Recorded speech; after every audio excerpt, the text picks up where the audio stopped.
Hi! Welcome sa aking kusina. Masaya ako ngayon kasi may nag-deliver sa akin ng maraming dragon fruit. Gagawa ko ngayon ng aming merienda. Samahan niyo ako dito sa aking YouTube channel. Lalong-lalo na sa mga senior citizen, ini-invite ko po kayo manood. Oh, dito na ako. Ang daming dragon fruit. Masaya. Gagawa tayo ng merienda. Mabilisan lang. Very easy. At very nutritious. Very healthy. Ito, ang ganda. Oh. Shout out pala doon sa nag-deliver nito. Kath, thank you so much. No? So, gagawa ako ngayon ng aming merienda. Mabilisan lang. Madali lang naman ito eh. At saka simple lang.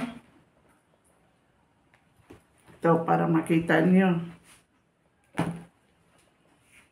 Ang ganda ng kulay. Mapulang mapula. Grabe.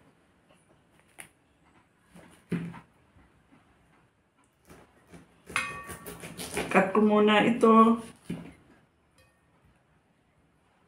In the morning, kanina, no, ay ito ang aming fruit. Maliban sa saging, pero ngayon ay hindi kami nakakain ng saging kaninang umaga. At ito ang since hindi ako maglalagay ng sugar, magiging sugar free, ay magkakaroon tayo ng konting sugar dito sa ating saging. So, maglagay ako ng saging. Sa ibang ginawa ko po ay puro lang dragon fruit ang ginawa ko, no? I think it was last year. So, ikat natin ito. Pati yung ating dragon fruit. Para lumiit lang ng konti. Simple lang po ito. Mabilisan. Pero hindi ako maglagay ng sugar. Kasi optional lang. Kung mayroon kayong honey, ay pwede din po. And then ilagay natin dito. Very easy. Dito sa ating food processor or sa ating blender. Umiiwas mga senior citizen sa sobrang sweet. Hindi naman ako sweet lover. Ayan. Tapos, ang ilalagay ko ay fresh milk. Any kind of milk. Now, this is good for 2. Mabilis lang. Madali lang gawin. Very healthy, very nutritious. Set aside natin ito. Ilapit natin dito sa ating saksakan. Ang ating blender. Yan. And then saksak.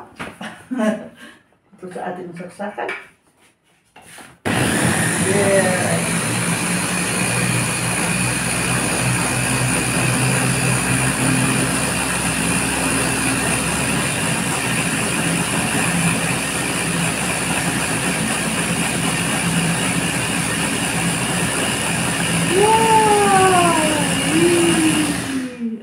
Diba? Ang bilis.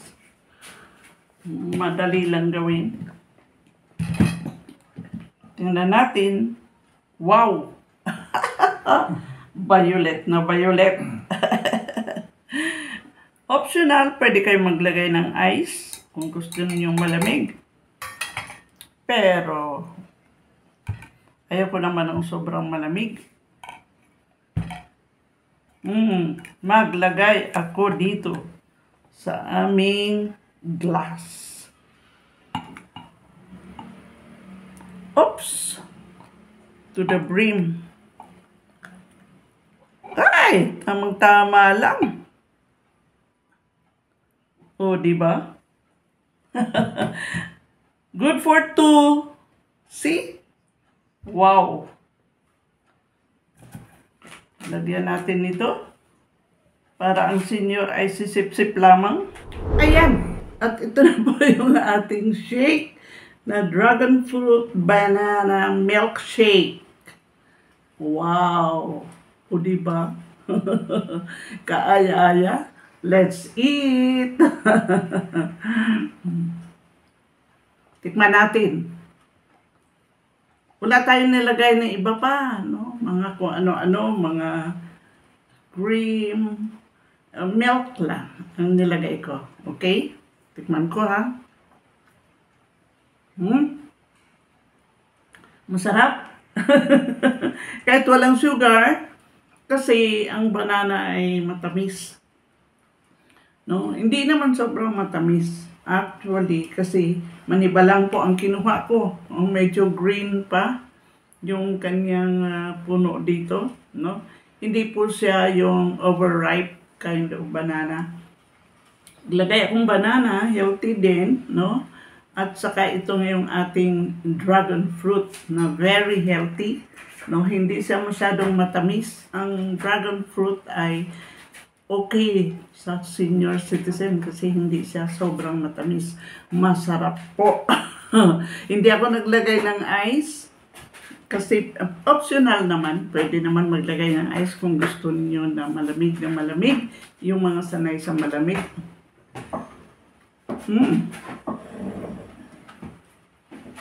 Masarap po.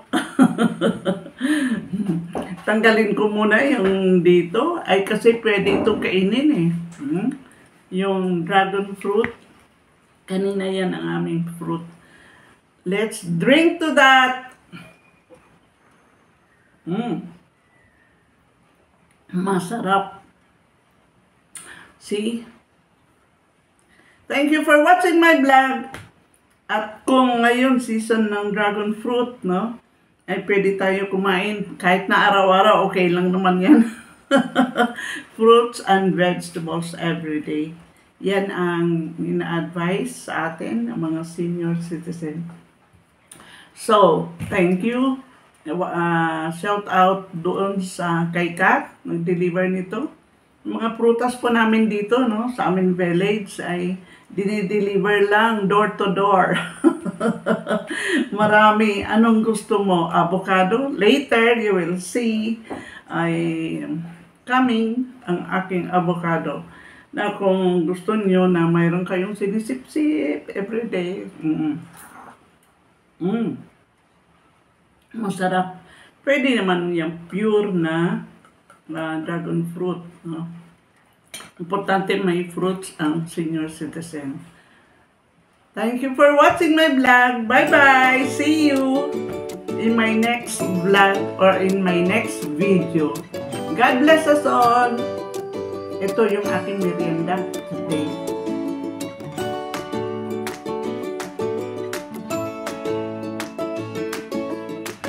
Siyempre, magsishare din ako dito sa aking partner. No? Kasi dalawa lang naman kami dito eh. So, gumawa din ako ng para sa kanya. Here is your drink. Drinks. And dito siya. Okay. Tasty. Thank you. Toast. Toast. Cheers. Whatever. Ayan.